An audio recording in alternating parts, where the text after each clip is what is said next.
दो बकरे हैं और 7 लाख रुपए कीमत है। एक का नाम फवाद चौधरी है और दूसरे का नाम उस्मान बुजदार है। उस्मान बुजदार ਨੂੰ ਕੀ ਖਵਾਉਂਦੇ ਰਹੇ ਜੇ? ये खाल ता दाना मक्की का। ना उस्मान बुजदार ਨੂੰ ਲਿਆ ਕਿਸੇ ਨੇ, ਨਾ ਫਵਾਦ ਚੌਧਰੀ ਨੂੰ ਲਿਆ जी किसी ने नहीं लिया।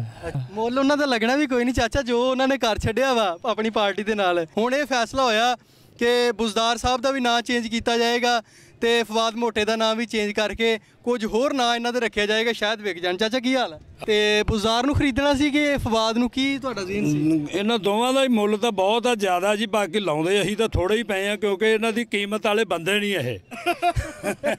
ਇਹ ਕੀਮਤ ਵਾਲੇ ਬੰਦੇ ਨਹੀਂ ਕੀਮਤ ਵਾਲੇ ਬੰਦੇ ਨਹੀਂ ਗੇ, ਕਿਉਂਕਿ ਜਦੋਂ ਭੱਜਦੇ ਆ ਨਾ ਕਾਰ ਚੋਂ ਨਿਕਲ ਕੇ ਫਿਰ ਦੌੜ 'ਚ ਸਾਹ ਬੜਾ ਚੜਦਾ ਇਹਨਾਂ ਨੂੰ ਜੀ। ਫਿਰ बिस्मिल्लाहिर्रहमानिर्रहीम, अस्सलाम वालेकुम। आप देख रहे हैं फैसलाबाद पॉइंट और मैं हूं राना एहसान अली। जड़ावाला की मंडी में मौजूद हूं और यहाँ पर फलक शेर और यकूब के बाद एक नए दो जोड़ी सामने आ चुकी है जिनमें उस्मान बुजदार और फवाद चौधरी शामिल हैं। दो बकरे हैं और 7 लाख रुपए कीमत है। एक का नाम फवाद चौधरी है और दूसरे का नाम उस्मान बुजदार है। इनको बड़े शौक़ से पाला गया है। इनके मालिक भी मौजूद हैं, ख़रीदार भी मौजूद हैं। मालिक से पूछेंगे कि क्या खिलाते रहे हैं इनको और ख़रीदार से पूछेंगे कि वो कितना रेट लगा चुके हैं इनका। अस्सलाम वालेकुम जी। वालेकुम सलाम। ते उस्मान बुजदार ਨੂੰ ਕੀ ਖਵਾਉਂਦੇ ਰਹੇ ਜੇ? ये खाल ता दाना मक्की का। ਇਸ ਤੋਂ ਇਲਾਵਾ ਕੀ ਖਵਾਇਆ? और कोई शय नहीं, कणक मक्की खाल। ਤੇ ਇਹਨੇ ਜਵਾਨ ਇਹ ਕਿਵੇਂ ਹੋ ਗਏ ਨੇ ਬੱਕਰੇ?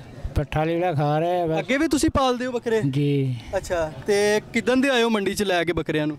मेरे बकरे आया नु जी, इतने 15 दिन हो गए हैं। ਤੇ ਇਹਨਾਂ ਨੂੰ ਨਾ ਉਸਮਾਨ ਬੁਜ਼ਦਾਰ ਨੂੰ ਲਿਆ ਕਿਸੇ ਨੇ, ਨਾ ਫਵਾਦ ਚੌਧਰੀ ਨੂੰ ਲਿਆ? जी किसी ने नहीं लिया। अच्छा, कीमत ਇਹ नहीं, ਵਫਾਦਾਰ ਨਹੀਂ ਹੈਗੇ? ये कीमत नहीं लग रही जी, क्या करें, हम खर्चा इतना कर रहे हैं ਅੱਛਾ, तो इधर कोई मूल्य नहीं लगा रहा। ਮੁੱਲ ਉਹਨਾਂ ਦਾ ਲੱਗਣਾ ਵੀ ਕੋਈ ਨਹੀਂ ਚਾਚਾ, ਜੋ ਉਹਨਾਂ ਨੇ ਕਰ ਛੱਡਿਆ ਵਾ ਆਪਣੀ ਪਾਰਟੀ ਦੇ ਨਾਲ, ਉਹਨਾਂ ਦਾ ਤਾਂ ਮੁੱਲ ਲੱਗਣਾ ਵੀ ਨਹੀਂ ਚਾਹੀਦਾ। ਸ਼ਾਇਦ ਇਸੇ ਵਜ੍ਹਾ ਤੋਂ ਨਹੀਂ ਖਰੀਦ ਰਹੇ। ਨਾਂ ਬਦਲ ਕੇ ਵੇਖ ਲੈਣਾ ਸੀ।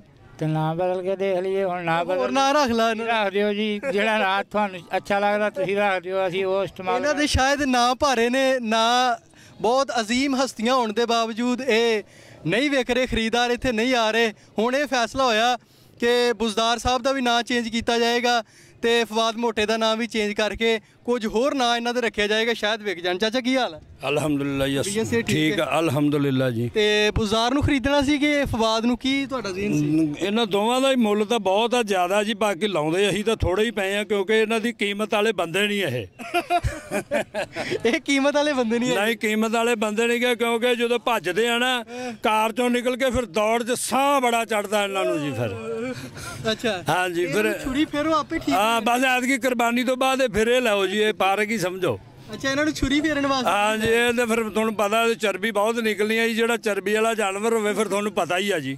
ਚਰਬੀ ਵਾਲਾ ਜਾਨਵਰ ਹੈ, 5-7 ਕਿਲੋ ਚਰਬੀ ਨਿਕਲੇ ਆਈ ਤੇ ਮੁੜ ਕੇ ਪੱਲੇ ਕੁਝ ਨਹੀਂ ਪੈਂਦਾ ਜੀ ਕੋਈ। ਤੁਸੀਂ ਵੈਸੇ ਲਾਇਆ ਕਿੰਨਾ, ਇਹਦੇ ਪੈਸੇ ਕਿੰਨੇ ਲਏ? ਇਹਦੇ ਪੈਸੇ ਦਾ ਜੀ ਅਸੀਂ ਮਾਸ਼ਾਅੱਲਾ ਰੁਪਈਆ ਤਾਂ ਇਹ ਮੰਗਦੇ ਆ ਜੀ 7-8 ਲੱਖ ਰੁਪਈਆ। ਅਸੀਂ ਪੈਸੇ ਲਾਏ ਆ ਇਹਨਾਂ ਦਾ ਵੀ ਚਲੋ 3 ਲੱਖ ਰੁਪਈਆ ਤੁਸੀਂ ਲਾ ਲਓ। ਅੱਛਾ, ਅੱਧੋ ਅੱਧੀ? ਹਾਂ, ਅੱਧੋ ਅੱਧੀ ਫਰਕ ਆ। ਫਿਰ ਤੁਹਾਨੂੰ ਪਤਾ ਜਿਵੇਂ ਦੇ ਹਾਲਾਤ ਆ ਫਿਰ ਉਵੇਂ ਦਾ ਅੱਧੋ ਅੱਧੀ ਕਰਨਾ ਨਾ, ਜਿਵੇਂ ਦਾ ਹਾਲਾਤ ਨੂੰ ਕਰ ਗਏ ਉਵੇਂ ਦਾ ਫਿਰ ਅੱਧੋ ਅੱਧੀ ਕਰਨਾ ਪੈਣਾ ਸੀਗਾ, ਕਿਉਂਕਿ ਯਾਰੀ ਦਾ ਬਾਹਰੀ ਨੂੰ ਪਤਾ ਲੱਗਦਾ, ਕਿਉਂਕਿ ਲਾਕਡਾਊਨ ਸੀਗਾ, ਵਿਚਾਰੇ ਮਰ ਗਏ। ਫਿਰ ਸਾਨੂੰ ਉਸ ਤੋਂ ਬਾਅਦ ਫਿਰ ਐਵੇਂ ਉੱਠਣਾ ਹੀ ਨਹੀਂ ਪਿਆ। ਤੇ ਕੋਈ ਵਾਧਾ ਘਾਟਾ ਕਰਕੇ ਫਵਾਦ ਨੂੰ ਲੈ ਲਓ। नहीं फवाद चौधरी, ਹੁਣ ਸਾਨੂੰ ਚਰਬੀ ਤੋਂ ਵੀ ਡਰ ਲੱਗਦਾ ਨਾ जी। चर्बी से भी डर लगता है इनको। फवाद चौधरी को ख़रीदने के लिए तैयार थे। इसके साथ बुजदार साहब का भी सर जाना था, उन्होंने भी बिक जाना था, लेकिन 3 लाख रुपए लगाए।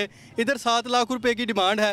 देखना है कि सौदा इनका कैसे होता है, कौन ख़रीदता है उस्मान बुजदार को और कौन ख़रीदता है फवाद चौधरी को। इसी के साथ मुझे इस वीडियो से इजाज़त दीजिए। अल्लाह हाफिज़।